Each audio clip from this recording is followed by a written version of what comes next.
অন্যদিকে হিমাচল প্রদেশের কুলুতে ভারী বৃষ্টিপাত, জলে ভেসে গিয়েছে বহু বাড়ি।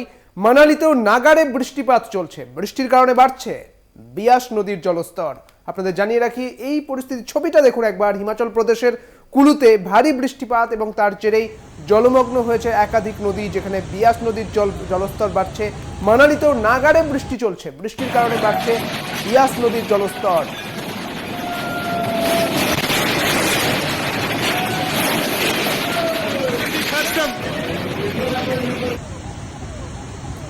হিমাচল প্রদেশের কুলুতে ভারী বৃষ্টিপাত, জলে ভেসে গিয়েছে বহু বাড়ি এবং এই বহু মানুষ তারা অন্যত্র তাদের সরিয়ে নিয়ে যাওয়া হয়েছে, ত্রাণ শিবির খোলা হয়েছে। অন্যদিকে একেবারে যে মানালিতেও কিন্তু নাগাড়ে বৃষ্টিপাত, বৃষ্টির কারণে বাড়ছে বিয়াস নদীর জলস্তর এবং তার জেরেই কিন্তু ভয়ে রয়েছে, আতঙ্কে রয়েছে সাধারণ মানুষজন।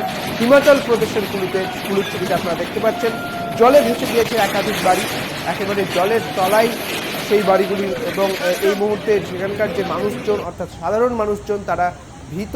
তাদের অনেককেই অন্যত্র সরিয়ে নিয়ে যাওয়া হয়েছে, ত্রাণ শিবিরের ব্যবস্থা করা হয়েছে এবং একাধিক ব্যবস্থা করা হয়েছে তাদের জন্য।